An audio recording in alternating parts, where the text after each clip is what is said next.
everyone. Good. So my name's Kia. I work with Brenna, your occupational therapist. She told me about some of the back and shoulder pain that you've been having since you work at home and you sit for a long time at your desk. So she's asked me to come in and help you readjust this chair and to teach you a little bit about some positioning and how we can help you at home. Okay. Perfect. So if you're okay with that, then we can go ahead and get started. Excellent. So we would start off with your hips. The thing about your hips is we want to have them at least a right angle. So keep it like 90 to 120. So just a little bit. We want you to have a little bit of a more open hip. Okay. That's the goal for that. So you want to move down your chair, the seat of your chair. When we're doing that, we also want to consider your knees and your feet. So the goal is for your feet to touch the ground and for your knees to be at 90 degrees while we do that. So looking at your chair, each one's different.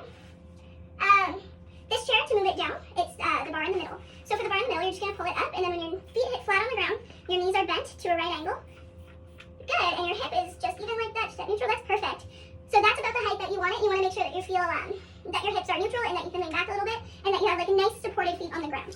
Perfect. And so the next thing to consider would definitely be your ankles. And so just make sure that when you're sitting, they're able to be at that 90-degree angle. If for some reason, say, you were a little bit shorter and your feet couldn't touch the ground, or if your chair at home is a little bit higher and you can't, it's really important to consider a footrest so that you make sure that your feet are properly supported, because when they're not, it can actually impact all of your other positioning that you've done. Yeah, so the next thing to consider is going to be your back and your shoulders. So I noticed that the chairs lean forward a little bit, and while we do have natural curves in our back that need to be supported, the low one works to kind of push your back upwards, the higher up curve works to push your back backwards, yeah, so you have more of like a S curve, you could call it. So that needs to be supported with the backrest. So I notice yours is kind of encouraging you to lean forward a little bit. So if that's okay, I want to show you how you can use this back lever right here. So you can pull this back lever back and just lean back a little bit. So lift it up towards you. Good. And then once you've got perfect into the ideal position, and that may very well change the angle that your hips are sitting at. And again, if you accidentally lower yourself down or something like that, but it actually looks like your hips are good. How are you feeling? This is a good position, I think. Excellent. Okay, sorry, your armrests. All right. So your armrests are really important because they impact where your shoulders sit and how you're gonna lean and such like that. So the first thing to make sure is that they're both pointed head on forward. Perfect. They should be parallel, and then they both should be at the same height. And then what we're looking for is that your shoulders can rest comfortably without raising or stretching down. You want your elbow to be supported, so we can move it back just a little bit.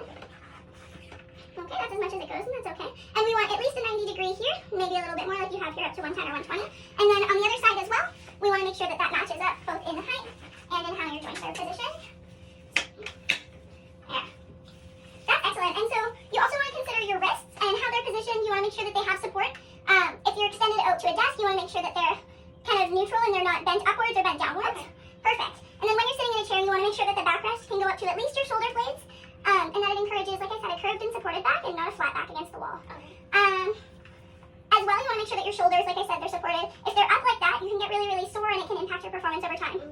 So when you get home, it's important to make sure, like I said, ideally you'd like your desk to be lined up with about where your wrists are, so that everything can be neutral, and you want to make sure that when you're looking at your computer. So you may come into the situation where you have to change the height of your desk. Some desks are adjustable, so it's nice and easy, and you can just switch it depending on how the desk is built. But for others, you might need to consider saving up for a new desk, and in the meantime, looking at strategies like building up whatever you need to the appropriate height, so adding books or something underneath it. Yeah.